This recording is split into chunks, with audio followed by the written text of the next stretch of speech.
everyone, welcome to probably not what you were expecting this week. You might notice the reactions have kind of died down a little bit. There have been number of extraneous circumstances. Extenuating. Thank you, that's the word I was looking for. Extraneous, extenuating, exoskeleton. We'll just go with whatever X sound we want to this week. That basically prevented us from recording. Today, Dashie is MIA. I don't want to put that past her.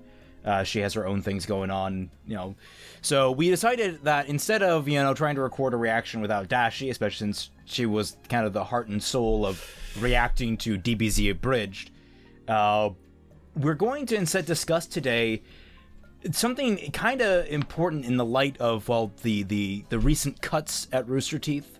And Gray is gone, Gray is gone, Gray is gone. All right, Enya, chill yourself. I am sad to know that I got that reference. No, I'm not sad, but but basically, whether or not RWBY is salvageable at this point, because there's a little bit of debate in this little group here, whether or not it is. So, to lead off, I guess I'll start by saying, I think it still could be salvaged. I guess we gotta clarify our terms here. Salvaged into what? And what I mean by this is, do I think there's a chance, or do any of us think there's a chance it could become at least a decent show with some decent quality to it? Before it collapses in under its own weight. Because right now, a lot of the volumes have been hit or miss quality-wise at best, and that's with how long the show has been going on for 6 years worth of content. That could become completely unweighty to the seventh volume. Seventh volume, I think personally, the seventh volume needs to be good, or else the fan base is going to start leaving en masse, following even greater than what happened after volume 6. Gentlemen, you have the floor. Well, I think you're right for saying salvaged into what? Because if they keep going the way that, they've been going, like their current MO, they're not. I mean, the show is already dead by that metric. And it's coasting on sunk cost, I guess. You say the seventh volume needs to be good, which is as much of a misnomer as it is not relevant to the proceedings, because the first 6 volumes weren't good, and look where that got us. I think the 7th volume needs to be very different, less so than being actually competently written, because I'd appreciate it, you'd appreciate it, but would any other, would someone who liked volume 5 appreciate volume 7 if it was good? I don't know. I can't put myself in that headspace. I still can't believe people actually like volume 5. I don't believe that exists. Me neither. But there's a... Aside from Murder of Birds, who is a decent and loving human being, and Dashie, who are they have too big of hearts for their own good. No, but they get attached. They get attached to the characters, and I don't know what it is. If you saw Murder of Birds' reaction to the More the Merrier, and if you saw him freak out when Weiss got stabbed, it's oh well, okay, this is a completely different, this is a completely different watching experience on his part. He's not watching it like we are. He's not watching it like words someone wrote down and that someone else put to animation. He's invested in it on a completely different level. My thing about what volume 7 should be or has to be to continue the series is they can't do the plot anymore. They need to forget that the plot exists for a very long time. It like they need to basically drop it entirely. Something in Atlas has to happen for all of the characters. Like, it has something more important than the plot has to come up. And I know the plot is like literally save the entire world from extinction. You don't mean more important, you mean more personal, investable. personal, more personal things that on the personal, or at least in events on a personal level that supersede in the immediacy the main plot. That's what you're discussing. Yeah, that's what I mean by more important. I mean like something that overtakes the plot in relevance to what the characters themselves are doing. Because like if they're like, oh, okay, well, I mean, what are they gonna do? They're gonna like go to Atlas. Once they get in the gates, which will probably be like episode 7, they'll all get thrown in the breeding room, and then everyone who doesn't has to go in and save them. God damn it, Adele! Why'd you have to invent that? Because now I want a breeding room. I mean, no.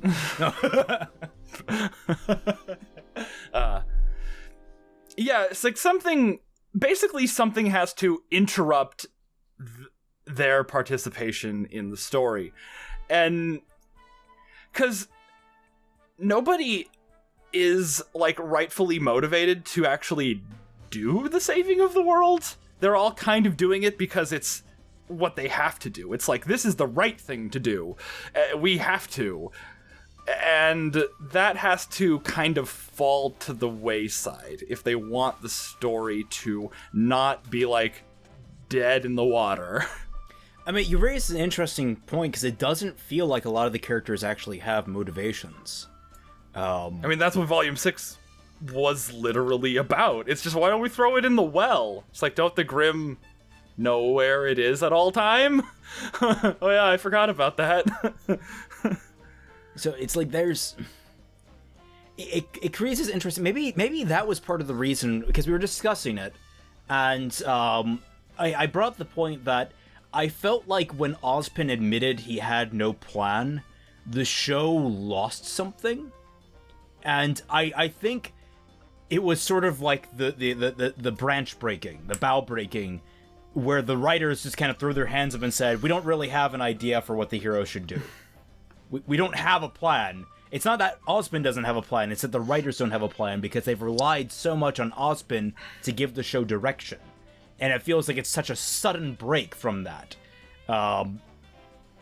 And it survived a little while on the fact that the characters were aimless. And the characters felt aimless, and they were exploring that nature of humanity. We need purpose. And suddenly our entire purpose has been cut out from under us. That was an interesting thing to see, how everyone reacted to suddenly just losing that, and then being put in a really bad situation almost immediately following. Their purpose didn't get cut out from under them. Their tour guide got cut out from under them. Yeah, it's the plan itself. Yeah, you're right. It's not the purpose. You're right on that. It's the means to their purpose. Yeah. Which it's like, well, and even then, no, because like it's their purpose is to save the world, but they don't know how. It's like, what's the point of collecting the artifacts? Aren't they better, still sealed off? Why are they collecting the artifacts? Why are they doing these things? The maidens can't be trusted, I suppose. Yeah, I guess the maidens can't be trusted. I can maybe see, trying to get the Relic of Knowledge to Atlas because it would be more secure, perhaps in that vault than, say, the Vacuo Vault. Or maybe Atlas is just typically easier to get to than Vacuo is from Mistral. I don't know. I don't really care that much either. The reason they gave in the show is that it's more secure in Atlas. Yeah. Like, they probably have the idea that they know where the Winter Maiden is in Atlas, and that's a good thing. They can open the vault and close it, and it'll be like, done. Let's go, I don't know, to Vegas and shoot craps for 4 episodes. Yeah, I do agree with that, and I'm sorry, I'm just imagining now an entire series of episodes where it's just Yeah, and getting in trouble for an alcohol addiction while in the casino. Oh no. Weiss getting arrested for weighted dye. Weiss would be the one to cheat with weighted dye? Yeah, she always gets what she wants, until recently, but, that's never stopped them from reneging on a character. Blake using her semblance to break into a vault because apparently she can just teleport through objects. Maybe. We don't know how that works. We don't. It's true. But you were gonna say media. Sorry, I didn't mean to interrupt you. As far as something like taking immediacy in the plot, I feel like that was one of the major problems that Volume 5 ran into, is that they didn't give the characters anything to do because the only thing that they had written down that was important was stuff for the finale. And so they were just like, fuck, we got like 10 episodes to fill. Just fuck it. Have them sit around. And don't even set up don't even like set up the end. Just in episode 10, just have a phone call ring and say, "Hey, plots tomorrow." Roll out. So, I mean, at this point, the lack of motivation has become the real killer of the show. Yes. I don't think it was the problem earlier, because the characters seemed at least well motivated. Volume 2 was all about that. It's that the main characters were like, hey, they're bad guys doing bad things. Let's go find them and beat the shit out of them. And well, yeah, we can always argue and joke about how Volume 2 isn't canon. That was still, at the very least, all character motivated. Volumes 1 through 3 were all character motivated. Volume 4 had... Was Volume 3 really all character motivated? I mean, the villains and the heroes... okay, Volume 3 has another issue in that it's a tournament arc, and tournament arcs are just garbage to begin with. I went over this when I was talking about freaking my fixing. I hate tournament arcs. I despise them. Whoever can write tournament arcs successfully, I have a newfound appreciation and praise for you. Because, Jesus Christ, it is so hard to actually write one of those. Yes, yes it is. Because, you gotta give all these different characters motivations that can somehow be funneled through the tournament. If not otherwise parallel to the tournament, but then you gotta make sure that somehow it's still relevant to the tournament itself. So RWBY having that problem is no surprise. I just think they've made a real bad choice with it. But Volume 3, it still had character motivations. They wanted to win the tournament. It's basic bitch motivation, but it's still motivation. They had pride in themselves. They wanted to win. They had pride in their school. Be all end all. Then evil plan strikes. The villains had more motivations. We don't know what they are, but they had motivations and were doing things. Villains strike, their stupid plan goes off, and then suddenly the job becomes save people's lives. Because that's the immediacy. That's still character motivation. That's still good by some degree.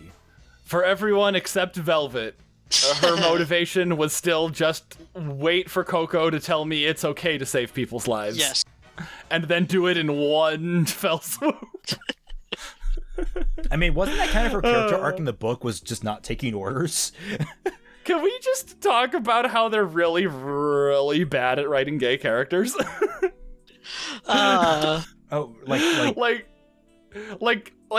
Coco with the fucking no. Don't save these civilians' lives. I want to show off. Okay, all right. Look. I mean, because Saffron and what's her face? Tara.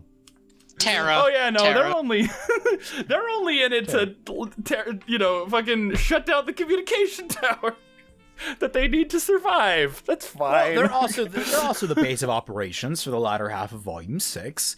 They're the house. They are the house. Yeah, they are the house. Like that Garfield comic series where there's some kind of horrible Lovecraftian being. They are the house.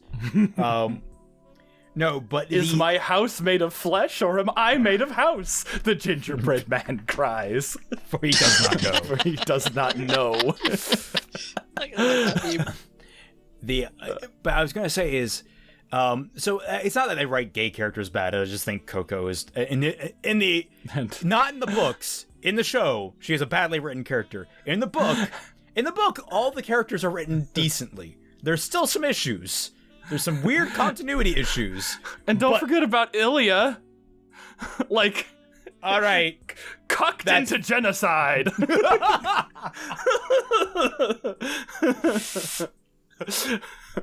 Oh God. So so basically by that measure they are 2 for 2, I think. Unless you count those 2 gay guys that were in the one shot from Volume 5. They described that as the entire city of Mistral being in chaos. Yeah. Remember? Oh no! Oh no! Look at all the chaos. The gays are having a lovely walk outside.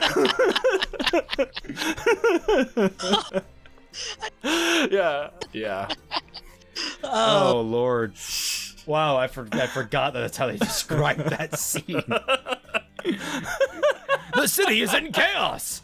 Oh honey, I want to pick out this new heart-shaped bamboo arrangement. Cats and dogs living together. Yep. Oh God. So, but no, I think so. We'll call that a halvesy. So they're literally still right down the middle on their gay characters, unless you count Yang and Blake, which again, I don't, not yet. Well, okay, we'll raise the good point of if you accept if you accept that Renora is a thing, and I have my own issues with Renora at current. If you accept that Renora as a thing, you can accept that Bumblebee is a thing, kind of. Like yeah. Renora and Bumblebee have had the same amount of shipping material, or at least the same amount of like direct evidence that they are together, I should say, as opposed to like lead up to it, which I think Renora was done way better. Yeah. Getting back on point 2, is it salvageable into something else? And I think Fatman's point about transforming it into something different is an interesting way of taking it, because it would just made me think of Deus Ex Mankind Divided, which I just recently finished playing. Because when you actually look at it, Mankind Divided is a radical shift. I mean, a radical shift from the other Deus Ex games. Not necessarily in its gameplay, not necessarily in its combat, not necessarily in its dialogue options, but specifically in its setting. Yeah, it plays it straight. It plays everything straight. It's just like, no, this is a job I got to do, and I'm gonna do it. Like, no, even more so. I'm talking about prog. Yeah, and this comes down to the philosophy that Razorfist talks a lot about the setting that's a puddle wide but an ocean deep. Mm-hmm. The idea of a one block role playing game where it's just simulating a city in this small confined space. If you look at all the other Deus Ex games, they are large, global, spanning adventures where you hop from New York to Beijing. Where was the Chinese place in Hangsha? You go from New York to Hangsha. Actually, that's whatever. You go from New York to China. You go to France. You go to Area 51. You're just hopping all over the place. You're going everywhere in the game. Deus Ex 2, you're Seattle. Seattle's the only one I actually remember. I don't know where else you go in the second game. Yeah, no, I didn't play Invisible War. Third game, Human Revolution.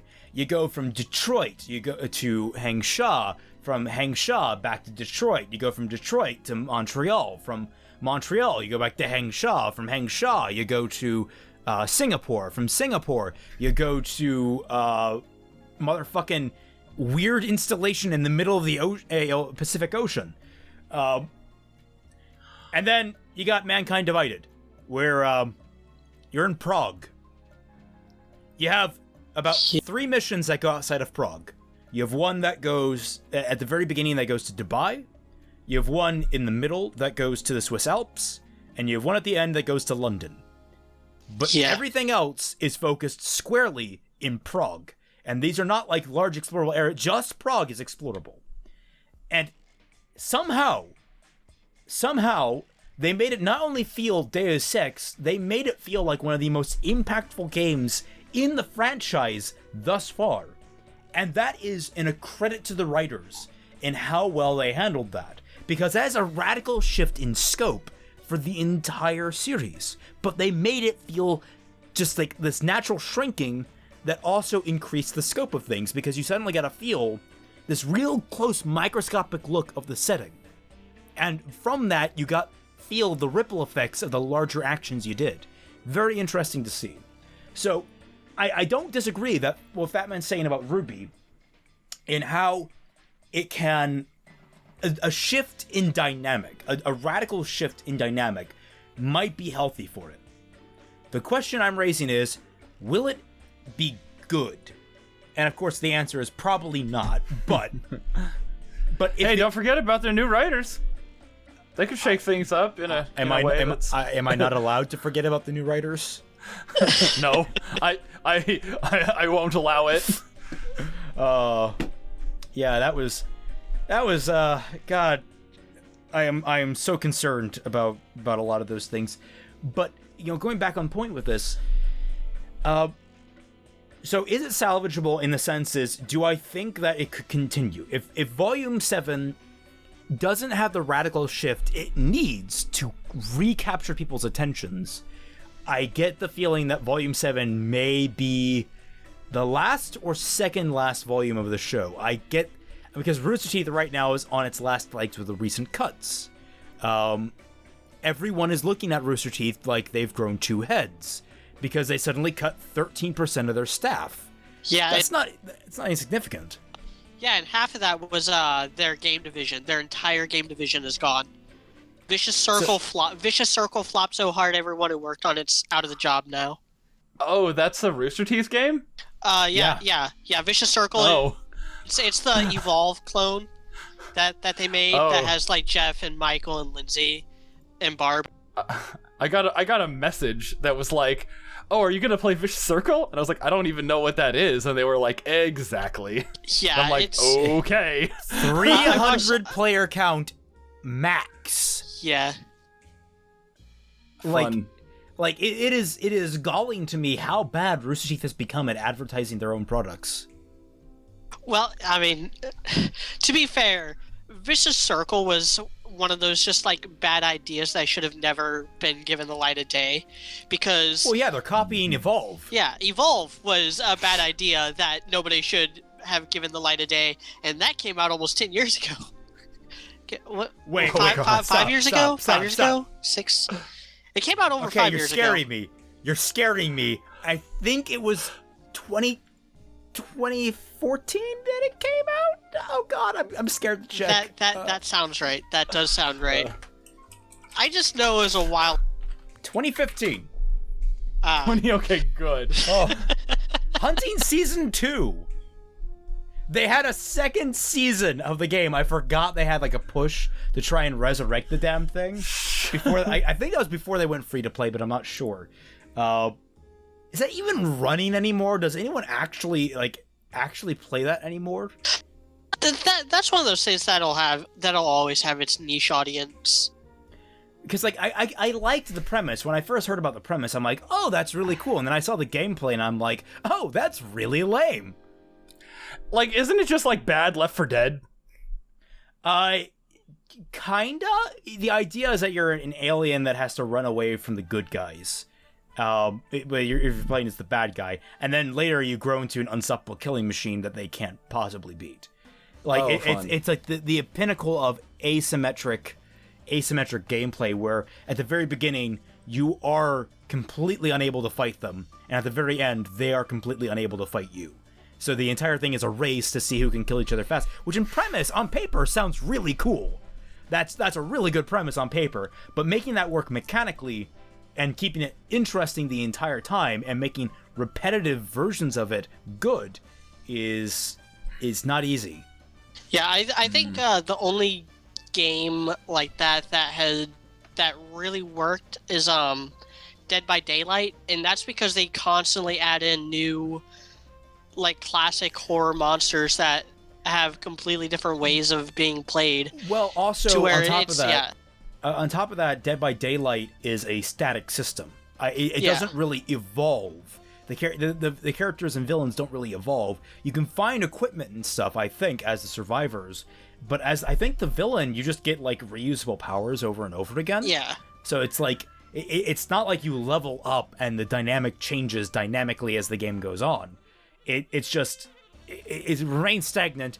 There's a killer on the loose, and the more your friends that are picked off, the more likely you're going to be picked off. So it's like it's a race against the clock in the sense of one person dies, everyone starts dying. Yeah, I'm not a fan of like multiplayer games in general, but the asymmetrical ones, there's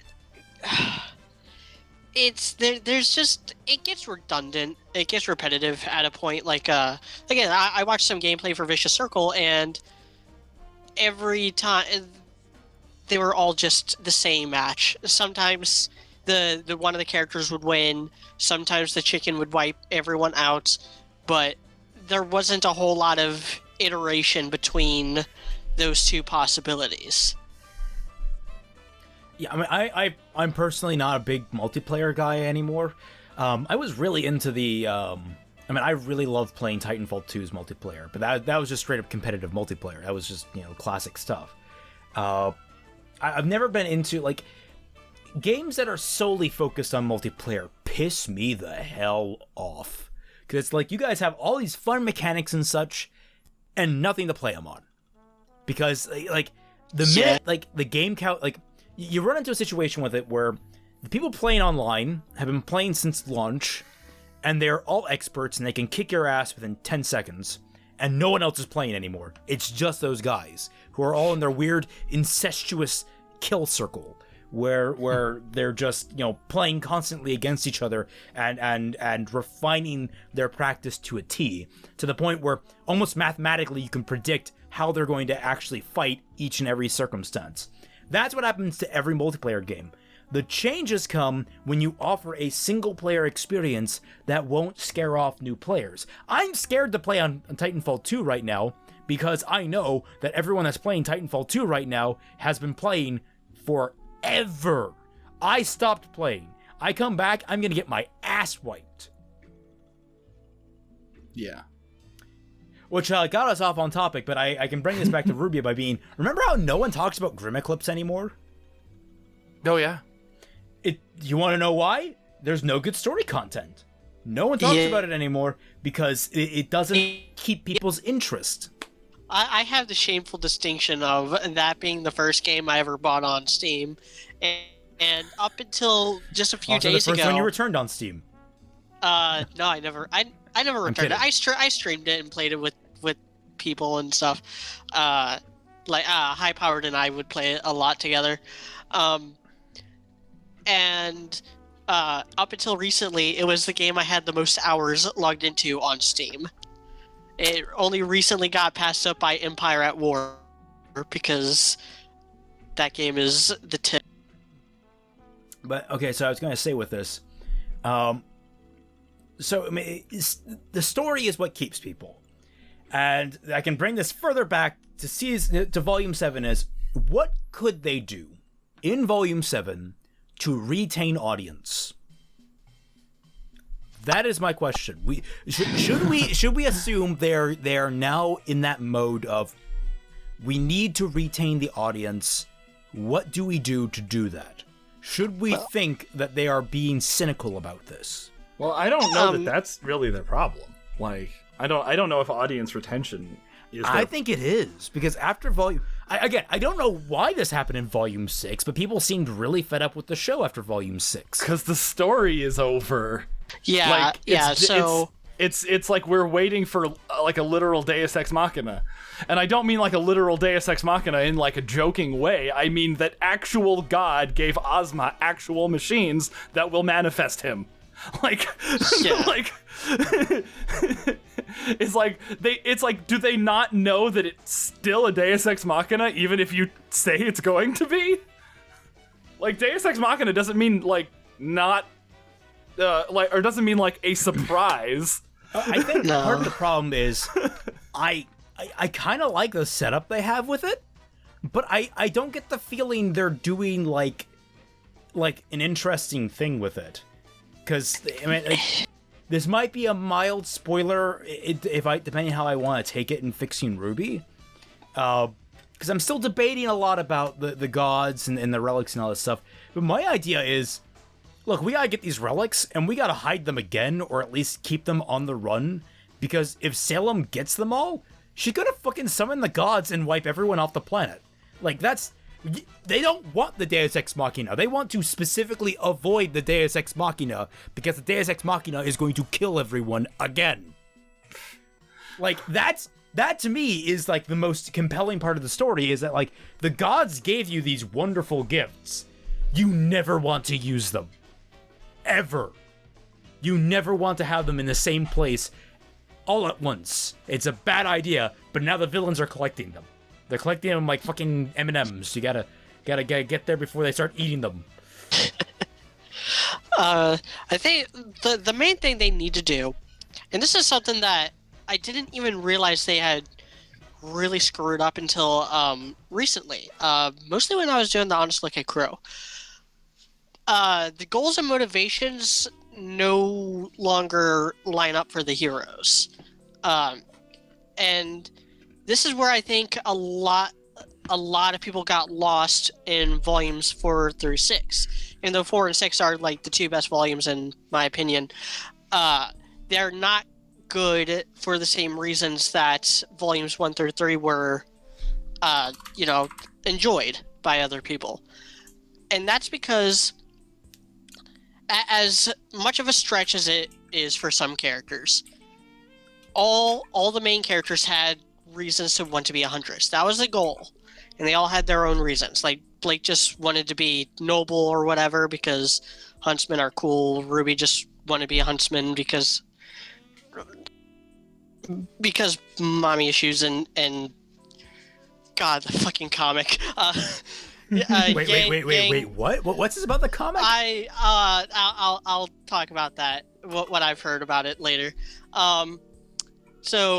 And Yang wanted the adventure that only like a huntsman life would give her, and then Weiss wanted to be, and she had the potential to fight, and so like living up to that potential is something she thinks is important. But as much as of a stretch as it is, especially in Weiss's case, it was still there. They don't have the same level of reason to Atlas or fight Salem. RWBY kinda does, as do Team Juniper because of the whole Pyrrha and revenge thing. But Weiss, Blake, and Yang don't really have any reason to be there, especially now that Adam is dead. Well, I mean, Weiss has a reason to be in Atlas. It's where she's from. I mean, yeah, that's where she's from, but... she has a reason not to go to Atlas. Yeah, exactly. She was the one that, like, do we have to? See, that's one of the things I don't like about Save the World as a plot device, or as the plot, as it were, most of the time. It's that the characters can't really make choices if that's the case. It's like, oh, are you gonna do this thing? Or are you gonna do this thing anyway, but like complain about it first? Yeah.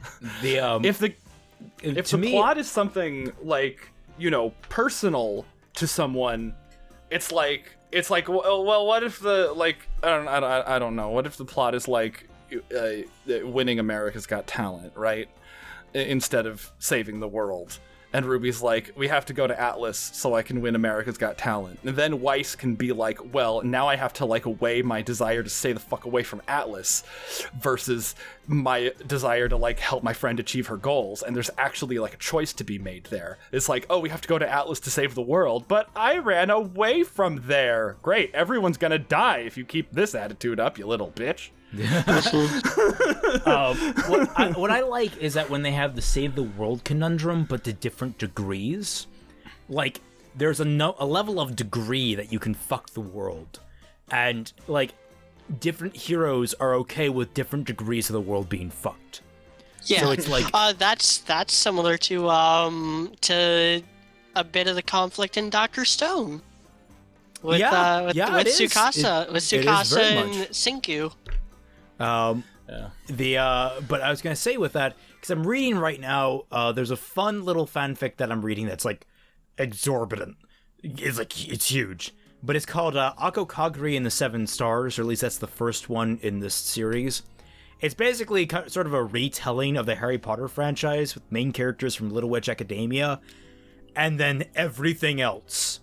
Like literally, they just take every franchise they can get their hands on through. They just had we're in the 4th book, so it's like the Triwizard Tournament equivalent, but instead it has characters like it has the school from Kill la Kill, it has My Hero Academia, it has Akuma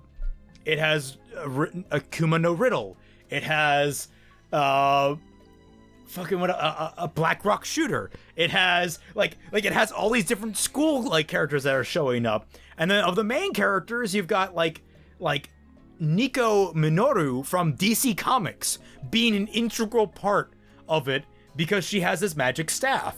And it's so weird, but it's like such a mishmash of ideas that it actually works. And right now, they're at the part where they resurrect the big bad, like they resurrected Voldemort. And I just thought of this really cool idea for how they stop the big bad. Because Minoru in DC Comics has, I think it's called the Staff of One. The way it works is you can basically cast any spell from it. Any kind of spell. And you can use any words you want with it. But if you use the same words twice, it might not work, and it might backfire. But so long as you're thinking of the effect and you say whatever words come to your mind with that effect, you cast the spell. The big bad has revealed, okay, well, I need the magic staff from Little Witch Academia to do my evil plan, and I need this staff, right, the Staff of One to complete my evil plan, because they're kind of like sister staves.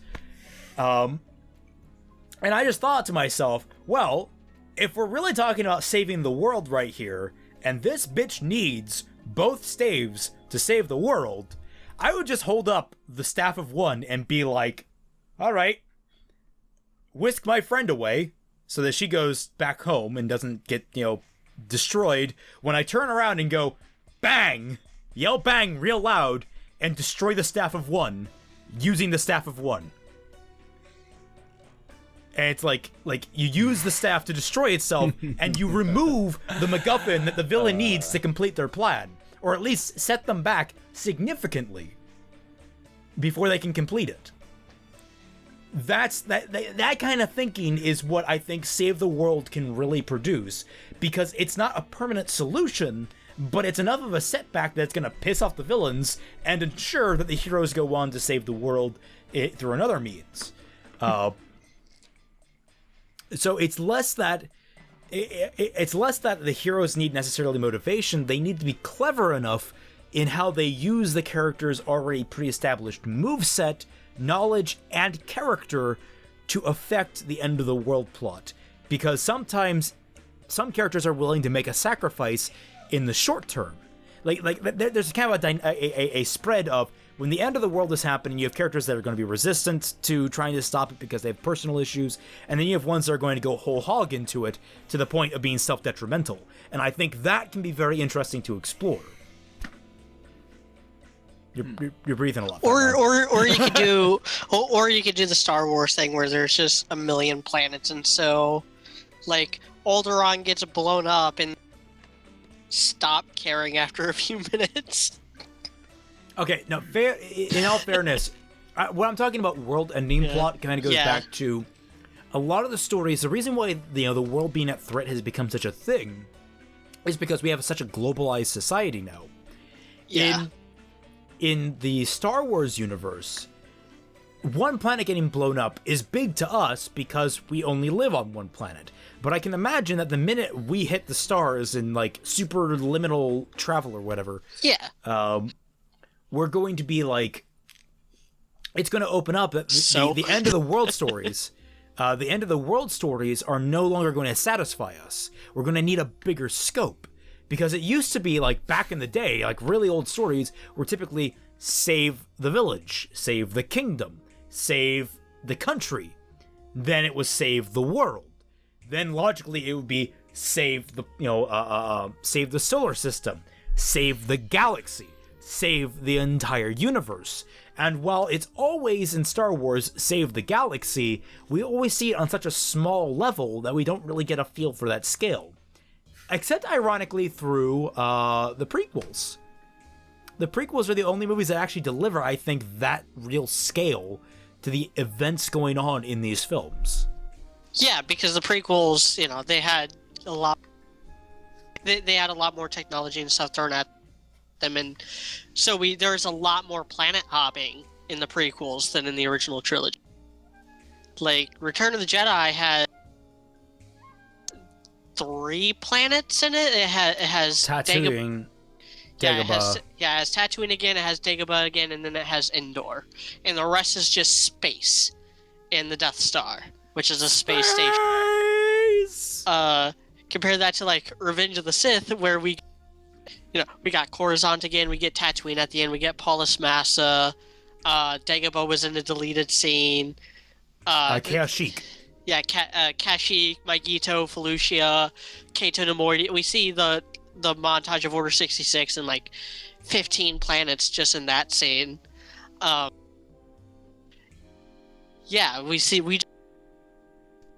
were we going with this in relation to RWBY? I can't remember. Oh yeah, Save the World Scope, plot. That was Scope. it. Yeah, Scope. Scope and Save the World.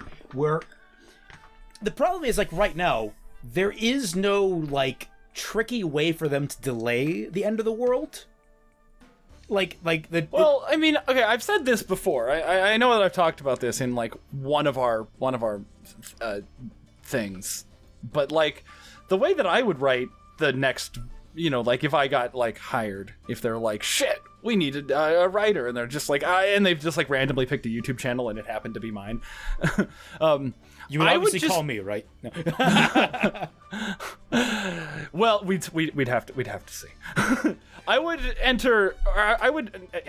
introduce the Vacuo Maiden with the Destruction Relic, just as if right after the tower went down, Vacuo was like, Ozpin's dead, screw it, we're not going by his plan anymore. Call the Maiden, get the relic, and just protect, Vacuo with the relic, with the Destruction Relic, and then have her sweep up through the continent all the way to Vale, and then get there and be like, okay, well, what's going on? Where's Ozpin? Well, no, he's gone. Maybe he reincarnated, but we don't know. And then bring that. I don't have my voice actor anymore. All right, Glinda, nice seeing you. she's just sign languaging the whole time. Yeah. No, if they brought back Glinda, they would probably replace the voice actress, and they would probably replace her with Tara Strong.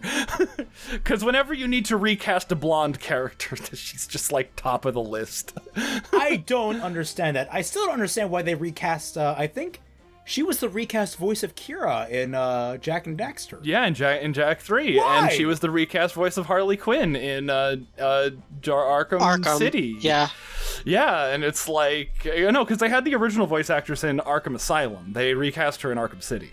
Yeah. I don't know why. So it was Arlene Sorkin. Oh God, there was a reason. I don't remember what, but Arlene Sorkin had personal issues with one of the creators or writers or something.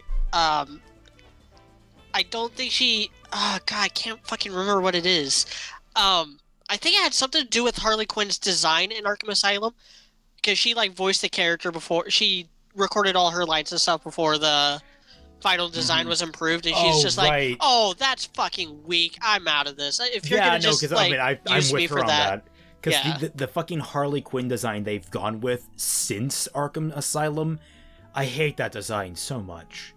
It is such a just what was wrong with the Jester costume? The Jester costume was fucking awesome.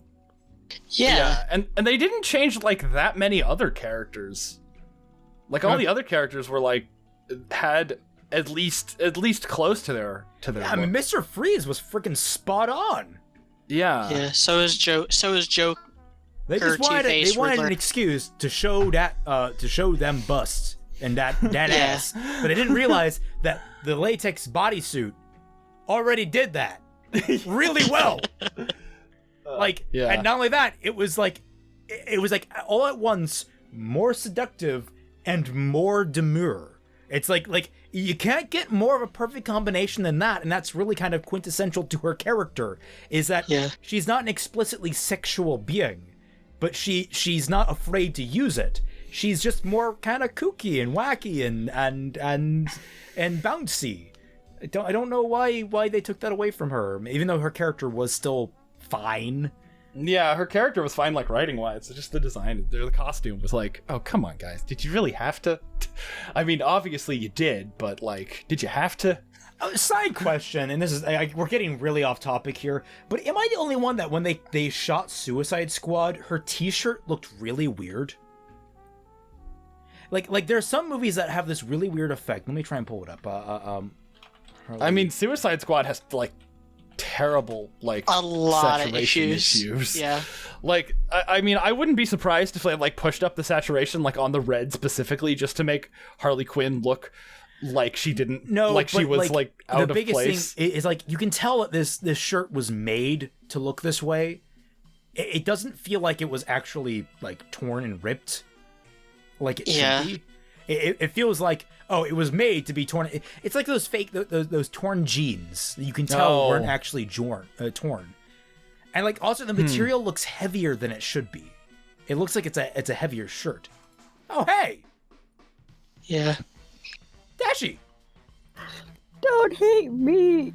Don't do it! Don't hate me! I'm not hating you. We're actually recording something different, so, Okay. Actually, Dashcam's gonna pick you up, so that should be fine. Okay, Right, sorry. Batman? Yeah, Dashcam is picking her up. All right, good. Okay. We're not recording any kind of react Reaction. today. We're discussing the fate of RWBY, and at current we're discussing the garbage redesign that is Harley Quinn, which I don't know why we're on that topic at the minute. Should we talk about garbage redesigns in RWBY? I do. So the reason why is because the inevitable recasting of Glinda, and someone's like, oh, Tara Strong, and then we talked about how that happened with Harley Quinn in the Arkham games. That's how we got Harley Quinn. Wait, Tara Strong? Is Glinda? No, that's if they're gonna recast her, there's God damn like it. hot odds that it's gonna be Tara, just because she's always the blonde recast character. Oh god, my heart. Oh my god. As a voice actress. Yeah. Um, Well, what else? Well, For RWBY. we're asking whether or not it's not going to be a pleasant subject because I know you're so positive on these things, but we're asking whether or not RWBY's going to be salvageable past Volume 7. We're asking, like, what does Volume 7 have to do in order for RWBY to survive? Because we're seeing such a mass exodus, or at least such a split in the fandom after Volume 6. So yeah, it's a heavier topic. Split, yes. And this is also heavy. considering what happened at Rooster Teeth in the last week, with the whole 13% of their staff getting cut. It's like 7% of that was other people other than their game division. So it's like that's not insignificant. We know that Gray is gone. We know they're not afraid to cut their big producers, especially when they're working on a project with friggin'... As far as I know, Gray left a few days earlier of his own accord. Yeah. Well, yeah, but he probably saw the writing on the wall. Yeah, he had insider's information. I don't know. Yeah. What am I even talking about? What about don't drag me into your things. You're the one that entered the call. I saw Minecraft stream, and I was like, all right, they're not recording anything. I'm popping in. Well, do you notice that there is a different channel for streaming? I know. Yeah. Oh yeah, I got Minecraft. The targeted ads on Facebook started hitting me hard, and I thought maybe I can make them go away if I just buy fucking Minecraft. He sent so me I the have link, Minecraft now, and I bought it too. Even though I technically had a code, I don't know where it went. So just, fuck it. I just decided to. Yeah. Well, Yeah, it'll be Fun. I have it on PlayStation, which is the only system that you can't cross-play with. Fuck you, Sony. Okay, but back to RWBY, because we are really off topic right now. Well, yeah. Sorry guys. I'll just be in the background. I don't know. Maybe That's I'll fine. I'll say Yeah. I'll try and defend, or no, fuck it, I'm realistic. I could say things that are, upsetting. Yeah. I mean, you can be bubbly and perky, but you can also you can protect, but you can also attack. How did you bubbly and perky? How did you know their names? Nothing. Oh, and here I thought we might actually make a family-friendly stream, even though I've dropped the F-bomb at least 3 times. Oh, and I did like 5 times in a row when I was trying to remember. I didn't say anything. I didn't say anything. Those are my. Those are your my pet puppies. field mice. Yeah. I mean, they wear sweaters, but they're puppies. Thank you, Batman. Thank you. You always get me. Okay, but I was gonna say is, so we gotta look cynically. How do we retain audience? How do we attract new audience? My prediction. I think those are completely different things. I think retaining audience. I think if they just keep on doing what they're doing, like, I mean, people who didn't leave after 6 aren't gonna leave after 7. People who didn't leave, I mean, like, I could definitely see how people who didn't leave after 5 would leave after 6. But I think after 6, I don't think that it's just like, if they continue down the road that they're on, I don't think they're gonna lose like additional people. Unless there's like unless there are people, like us, who are holding on to hope that it'll like suddenly like spring into like well-written territory. You know what I mean? Oh my God, Volume 7, they just immediately like, oh, we've destroyed the relics and killed Salem. Well, I mean, that's what I was saying. It's just like with the destruction relic from Vacuo, because we know that's where the destruction relic is. They said it in Volume 6. Like, if Vacuo was just like, Ozpin's gone, screw it, we're doing this our way now, and then Mistral's been compromised, and Atlas has Ironwood, who's a loser now, and like Vale that's without leader. Ozpin is like he's like retreated into Oscar Spankbank. And there you have like Vacuo is like the only one. I don't know how much the book plays into that, because they never actually made it to Vacuo in the book, correct? They made it at the very end. They saw it on the horizon, where they described that the school at Vacuo was a big pyramid, which is dope. Yeah. So, like, I think that, like, the Vacuo head... Because I don't know if this is a headcanon or if this is based on, like, rational thinking, based on anything that they've said. But, like, Vacuo is not a very strict place. So I think they would go through headmasters really quickly. And since the headmasters of the school have to be, like, in on the game... I think that they would like depose leaders and swap out and trade up like all the time. So they probably don't have like the most loyal to Ozpin leader of that school. So I think they would be the weak link in like sticking to Ozpin's plan after he dies. I just had this image of like an Australian headmaster. He's like, I've been headmaster for all of 3 months. Might seem short, but I assure you, that's the longest we've had at this school for the last 70 years. Now I'll tell you now, the first mistake most headmasters make, they sit in the chair. That's the trick. The chair's booby-trapped.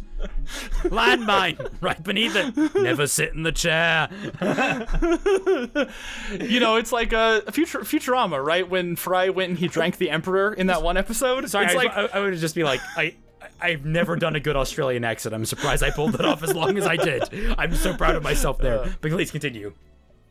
Yeah, Keep feeling yourself out, Raymond. Yeah, best Australian accent ever. No, Aussie man would be That's proud. the best You're I fine. pulled off. You're fine. You're fine. Yeah, accents are hard. Yeah, so like the Vacuo headmaster seems like the one who would be the weak link to like start, you know, upsetting the status quo. And that since they have the destruction relic over in Vacuo, that seems like it opens up a lot of opportunity. Like if the Summer Maiden or I guess I'm guessing that it's the Summer Maiden because they never specifically said the Winter Maiden was the one from Atlas. Did they ever specify which maiden was from which country? No, they didn't. No, but the relics, I think they did. Yeah. And thus the relics connect to certain maidens. So yeah, they kind of have. Oh, okay. So whichever maiden is in Vacuo, I think, like, could be, like, influenced to take the destruction relic and, like, actually use it as, like, a tool of destruction. It's kind of weird because it's like, oh, the relics are people now and they have, like, personalities and, like, that's kind of bizarre. But, like, I think it could still work where it's, like, the destruction... where, like, the, you know, like, the maiden with the destruction relic could go around and then be like, well, you know, what do you have? You said the relics are people. Like Jin. Okay. Yeah. Where's another people? Well, we've only ever seen one relic. Right, so we don't know if they're all people. I mean, not that I would put it past them to, like, do that, but... There's one people. The destruction relic is just a goose. No, it's a corpse. I don't know. Oh, that would be perfect. A goose. Somebody Oh please my draw God. that. just this goose waddling around with the power just like nuke shit. Anyway, Dashie, what were you saying? No, I was just saying that is one people. Like that is person, not people. So I was wondering if maybe I didn't hear, maybe, you know, off screen or it was okay, but okay, so that's your oh wait, what'd you say? Your objective, my headcanon. Your objective, my objective opinion on what on what the relics are. Your guess, Waller, your guess. I don't know. But yeah, I mean, like if Jin is the only relic that's a person, like, all right. I'll accept it. I've accepted a lot about RWBY. I'll accept that too. But, like, I don't know. I don't think they would do that if it wasn't for the sake of... I think each relic has, like, some sort of spirit. I can go with that, probably. Yeah, like... The goose of destruction! So, it's, again, I must reiterate, someone please draw that. Yeah, someone please draw the goose of destruction. Yeah. Well, I just see the same goose pinching butts. That's all I see. It's like honk, and he bites someone's ass, and then they just dissolve into smoke.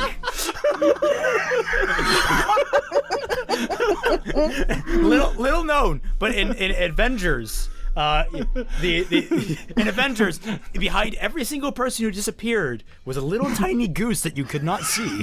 That's why it happened in sequence to different people. The goose had to run from person to person.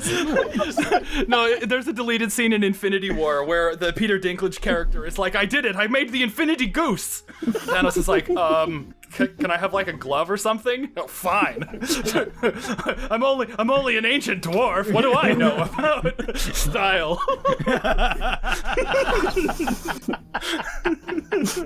The Infinity War would be so different with just a fucking like goose.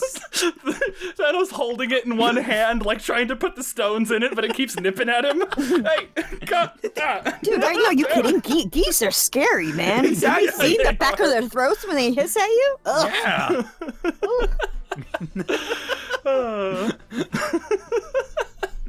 Oh god, it could rival the cosmic chicken. Oh. But yeah, I think if we got like the Vacuo maiden with the destruction relic, and then she just showed up to wreck shop, and she's like, well, why don't I just destroy the other relics? And then everything would be, because destruction's in Vacuo, so creation is in the other place, Atlas. So they're already like near the creation relic, so it's like, oh hey, let's just destroy the knowledge relic. And it's just like, well, if the destruction relic can destroy the knowledge relic, couldn't the creation relic make a new one? So then they have to open the vault anyway to go destroy the creation relic. And it's like, and then they are basically like out of like the whole like Deus Ex Machina thing.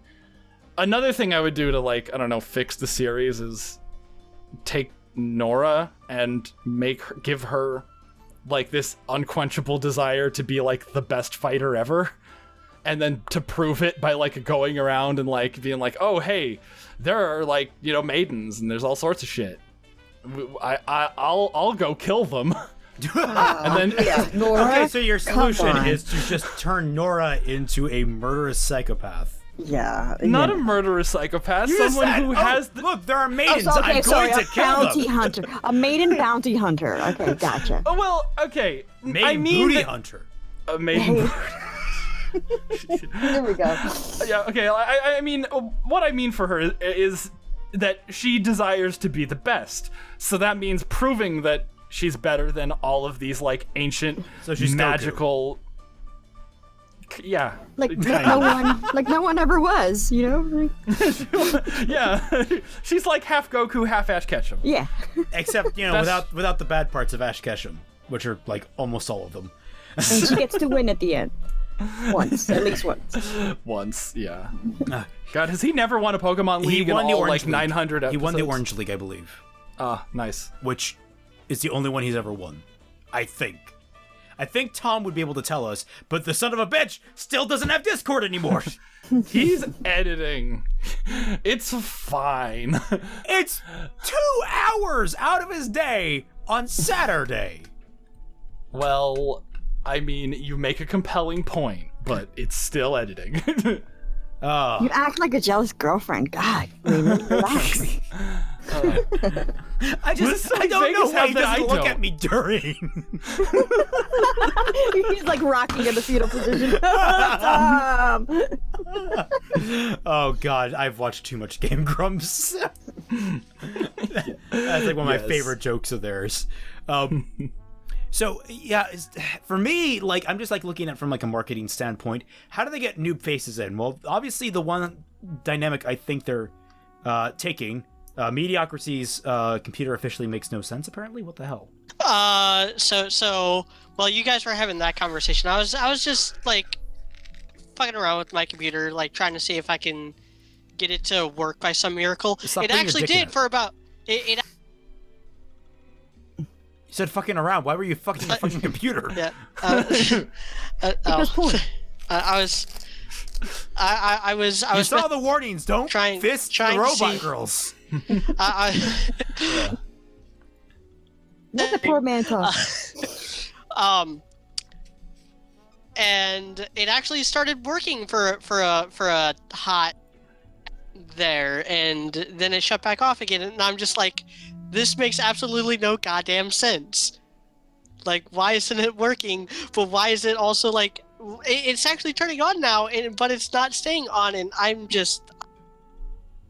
I'd ask if you done to with try turning this. it off and then on again, but that's exactly what it's doing. So yes, That's the it's problem. trying to fix itself.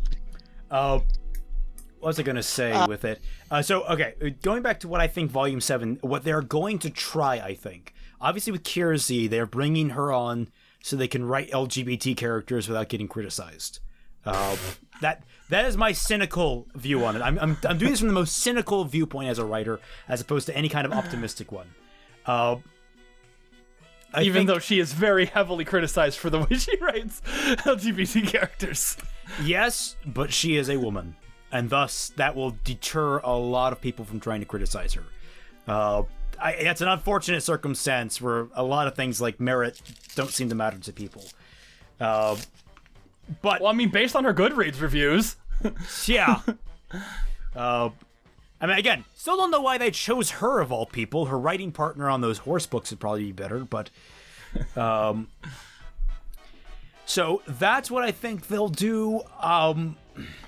Scale-wise, I think they'll try and peel it back. I think they will try to massively peel it back so that Atlas is going to become a central point. Then again, I've been wrong because I thought they were going to spend way more time in Mistral than they did. They spent one volume there, and all of it was inside one room. But hey, don't forget about Cinder. But what about Cinder? What is she gonna do? She's gonna show up and be like, She was in Mistral. They were that's in. why. Remember her outfit? oh, right. She was in one street of Mistral, Yeah. and then a forest, which we probably saw in Volume 4. So, yes, I think they might focus on Atlas for a long while. I'm thinking probably 2 volumes, but I've been wrong before. They might clip it up a fast pace because they're just like, no, we got to rush to the end somehow because our company is falling apart.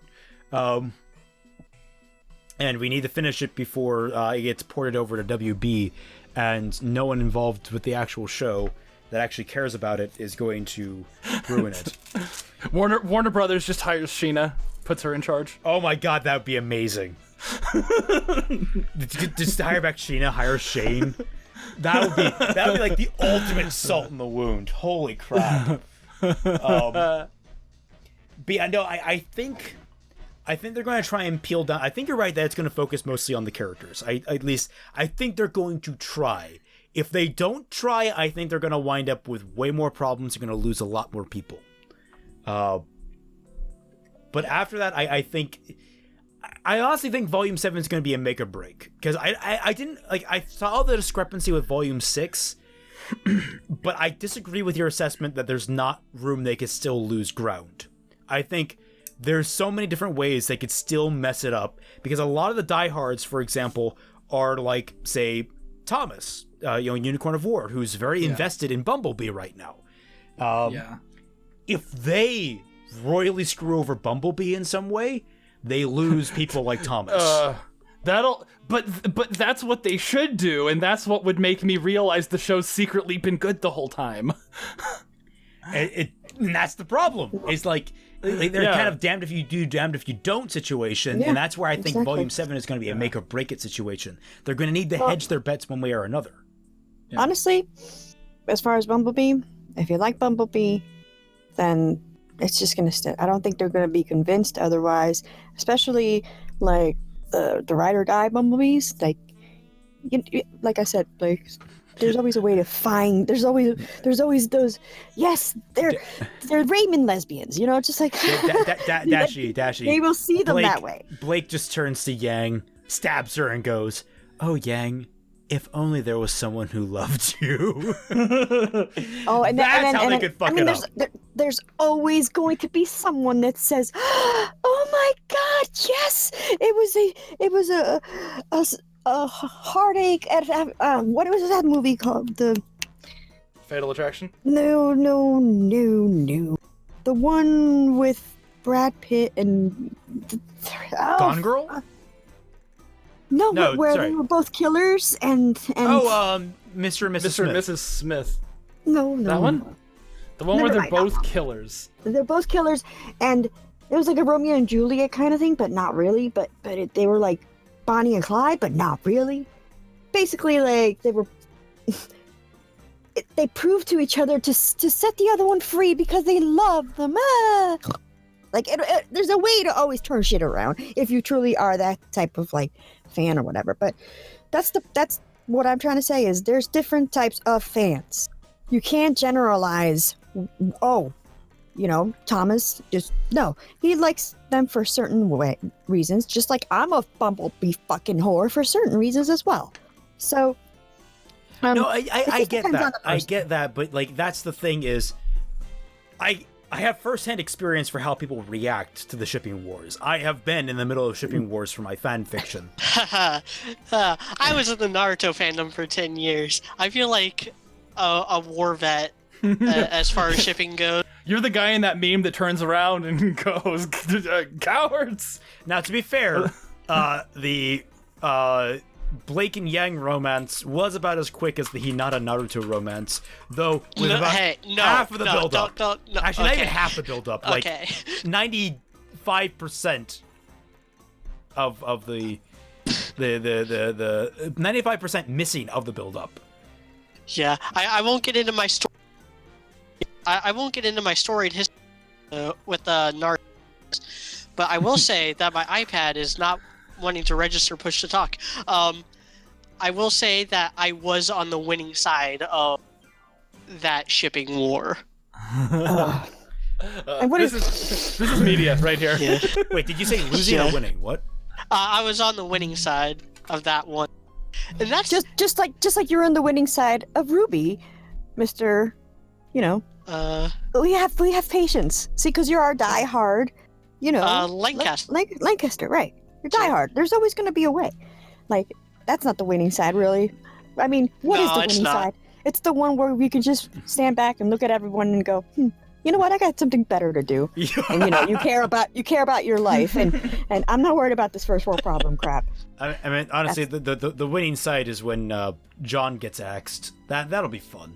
Okay, you think that they're going to sacrifice? I'm still holding out hope for Callie and Sienna.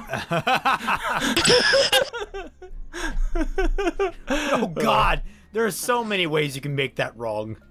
So many ways. You just see like Callie like digging in a graveyard. I mean, hey, what's wrong with a little necrophilia?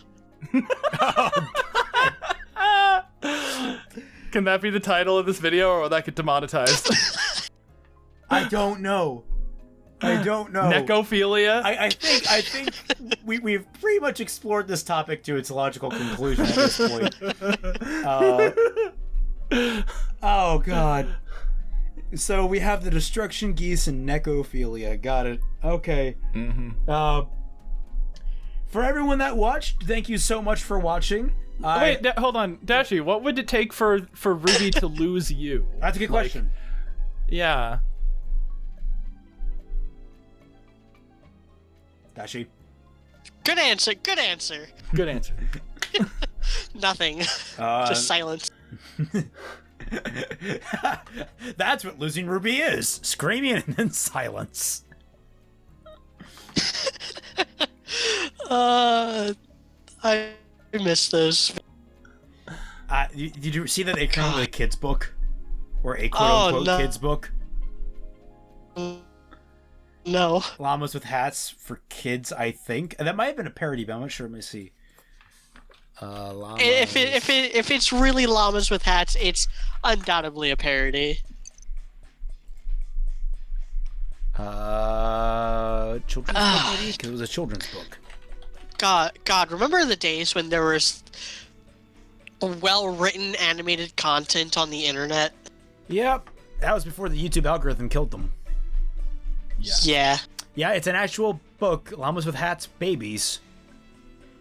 It's on Amazon for $12. You there, Dashie? Raymond, what else? Yes. Okay. See, that's what I get for making fun of the shipping fandom. See? Yeah. Karma. Yeah. But I was gonna say, Dashie, Fatman asked a good question. What would it take for you to drop the show? For me to drop the show? Yes. At this point? Yes. The show means more to me than a lot of people, and I am just a big mushball. I had things, you know, situations makes a person who they are, and I learned to appreciate more things, but like way more than normal people. So at this point, it's too personal. It's almost like a family member, I guess. That they can mess up, they can goof off, but you're always gonna fucking love them, you know, something like that. I mean, if you're going the family member route, I'd go with terminal illness personally, but Okay. I know. Sorry. No, okay. That's my own grim sense of humor there. No, that's fine. It's just I get it. I'm not gonna lie. You know, it upsets me to see the fandom like this. Yes, it does, because let's all unite and kumbaya. No, everybody's different. Let everybody be different. As long as the people that are different don't start attacking. Just stop attacking. Say your opinions. You know, that's okay. Yeah. But don't attack.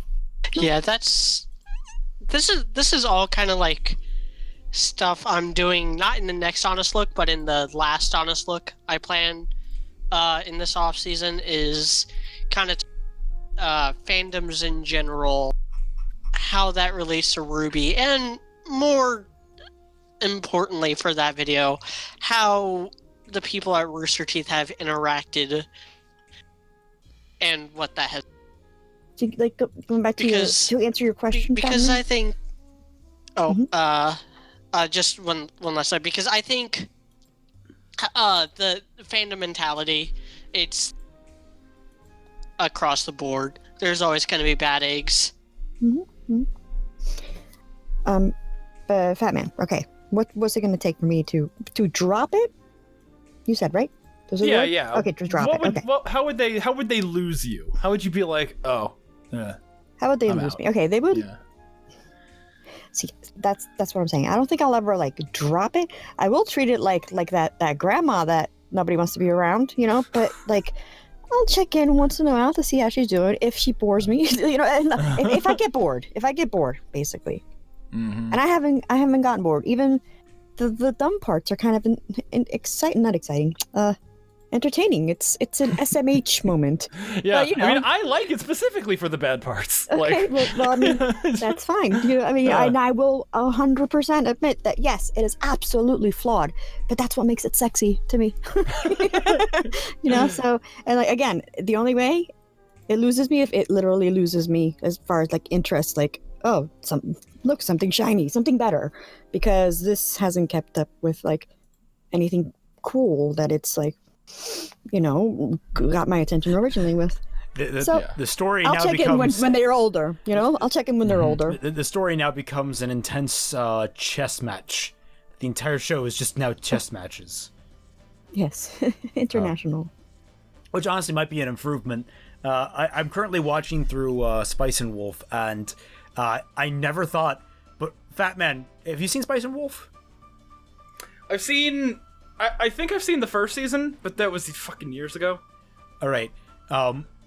So the one of the most intense arcs I just finished. It's the first main arc of season 2.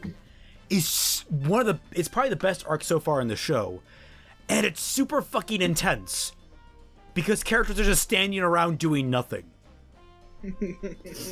And like the thing is, that's by design. It's like it's good because of it, because them doing nothing is part of the plan. But if they have to, basically it's about when they do something that's going to change the paradigm, and it's just like it's a waiting game. It's a massive waiting game, but it's so fucking tense throughout the entire thing. I sat there and I'm like, holy shit. RWBY, you can have intensity with people just sitting around doing nothing. They just don't know how to do it. Mm-hmm. Then again, I mean anything can be done well. Managing Any idea a can stock be market executed. is a little bit different than, you know, end of the world shit. Yeah. So, all right, I think we kind of worn out our conversation there, and my throat's getting to get tired.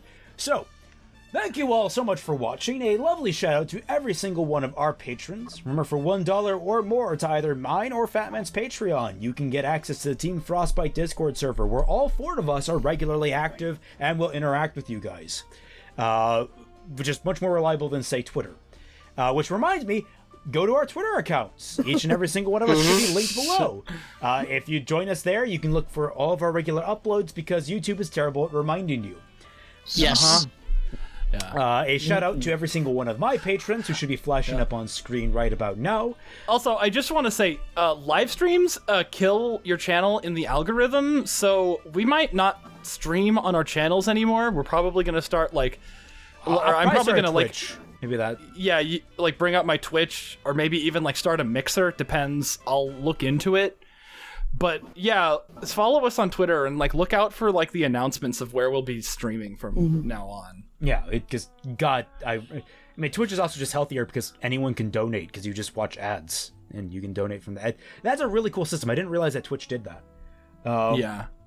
Twitch is also way better because they don't take 30% of your goddamn donations. Yeah.